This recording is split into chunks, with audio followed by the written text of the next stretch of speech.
Next हम देखते हैं एडम लुईस संकल्पना। कल हमने पढ़ी थी अरेनियस संकल्पना और ब्रोंस्टेड-लोरी संकल्पना। अब एडम लुईस संकल्पना के अनुसार क्या कहता है कि इलेक्ट्रॉन युग्म दाता जो होते हैं वो क्षार कहलाते हैं और इलेक्ट्रॉन युग्म ग्राही जो होते हैं वो क्या कहलाते हैं, अम्ल कहलाते हैं। देखो, जो ब्रोंस्टेड-लोरी संकल्पना थी जस्ट उसका उल्टा है। ब्रोंस्टेड-लोरी संकल्पना में कहा था कि प्रोटॉन दाता अम्ल कहलाता है और प्रोटॉन ग्राही जो होता है वो क्या कहलाता है, क्षार कहलाता है। अब ध्यान दीजिएगा, प्रोटॉन जो होता है वो पॉजिटिव चार्ज होता है, इसका उल्टा क्या होता है, इलेक्ट्रॉन होता है। अब अगर प्रोटॉन देने वाला अगर अम्ल है तो इलेक्ट्रॉन देने वाला क्या कहलाएगा, क्षार कहलाएगा। तो यही अवधारणा कह रही है कि इलेक्ट्रॉन युग्म दाता जो होगा वो क्षार कहलाएगा और इलेक्ट्रॉन युग्म ग्राही जो होगा वो क्या कहलाएगा, अम्ल कहलाएगा। अब यहाँ पर बात आती है इलेक्ट्रॉन युग्म होता क्या है। देखिए, इलेक्ट्रॉन युग्म होता है कि कोई भी परमाणु जो होता है उसके बाह्यतम कोश में 8 इलेक्ट्रॉन होने जरूरी है। तो इसके लिए क्या करता है, 8 इलेक्ट्रॉन पूरे करने के लिए या तो इलेक्ट्रॉन किसी को देता है या इलेक्ट्रॉन लेता है या इलेक्ट्रॉन का साझा करता है।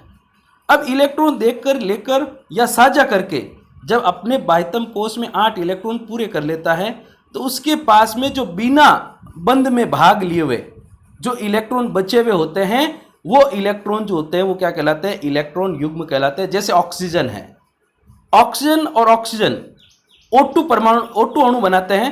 तो देखिए, एक ऑक्सीजन जो होता है उसके पास में टोटल बाह्यतम कोश में 6 इलेक्ट्रॉन होते हैं और दूसरे ऑक्सीजन के पास में भी कुल इलेक्ट्रॉन जो होते हैं वो कितने होते हैं, 6 होते हैं। अब यहां पर दोनों ही ऑक्सीजन परमाणुओं को 2-2 इलेक्ट्रॉनों की आवश्यकता है अपने बाह्यतम कोश में 8 इलेक्ट्रॉन पूरे करने के लिए। अब पहला ऑक्सीजन जो है ये क्या करेगा, अपने 2 इलेक्ट्रॉन दूसरे ऑक्सीजन के 2 इलेक्ट्रॉन के साथ में क्या कर लेगा, साझा कर लेगा, जिसके कारण से दोनों के पास में कितने कितने इलेक्ट्रॉन हो जाएंगे, 8-8 इलेक्ट्रॉन हो जाएंगे। लेकिन इसके अतिरिक्त यहां पर 2-2 एकाकी इलेक्ट्रॉन युग्म प्रत्येक ऑक्सीजन के पास में बच जाते, क्योंकि 6 थे। 6 में से यहां पर 2-2 इलेक्ट्रॉन के 3 जोड़े थे। 3 जोड़ों में से एक जोड़ा दोनों इलेक्ट्रॉनों का जो है वो साझा में भाग ले लिया। 2-2 इलेक्ट्रॉनों का युग्म जो होता है वो पड़ा रहता है। यही इलेक्ट्रॉन युग्म जो होते हैं वो क्या कहलाते हैं, एकाकी इलेक्ट्रॉन युग्म कहलाते हैं। जैसे नीचे एक उदाहरण दे रखा है, देखिएगा आप, BF3 प्लस NH3। अब देखो, NH3 पे 2 बिंदु लगे हुए हैं। ये बिंदु जो है वो किसको प्रदर्शित कर रहे हैं, यहाँ पे इलेक्ट्रॉन युग्म को प्रदर्शित कर रहे हैं। अब ये NH3 के 2 इलेक्ट्रॉन जो है वो किस पे ट्रांसफर हो रहे हैं, BF3 पे। तो ये बना रहा है BF3 NH3। इनके बीच में जो बंध बनता है इस बंध को क्या कहा जाता है, उपसह संयोजक बंध कहलाता है। 9th क्लास में हमने पढ़ा था उपसह संयोजक बंध किसे कहते हैं, जब साझे के दोनों इलेक्ट्रॉन किसी एक की परमाणु के द्वारा दिए जाते हैं तो इस प्रकार के बंध को क्या कहा जाता है, उपसह संयोजक बंध कहा जाता है। अब देखिए होता क्या है, यहाँ पे BF3 यहाँ पर अम्ल है। क्यों अम्ल है, क्योंकि ये इलेक्ट्रॉन युग्म को क्या कर रहा है, ग्रहण कर रहा है। तो यहाँ पे देखो, बोरॉन जो होता है इसका परमाणु क्रमांक जो होता है वो 5 होता है, जबकि इसके बाह्यतम कोश में इलेक्ट्रॉन जो होते हैं वो कितने होते हैं, 3, क्योंकि पहले कक्षक में 2 और दूसरे कक्षक में कितने होते हैं, 3। अब ये जो 3 इलेक्ट्रॉन है, ये 3 इलेक्ट्रॉन साझा करते हैं फ्लोरीन के साथ में। तो 3 और 3 इलेक्ट्रॉन कितने हो गए, 6।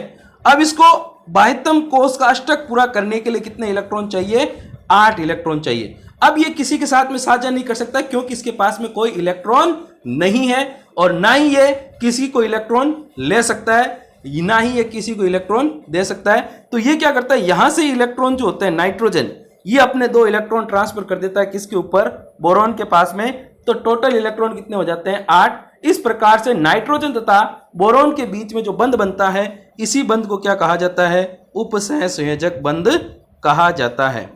अब नेक्स्ट हम देखेंगे यहां पर पीएच।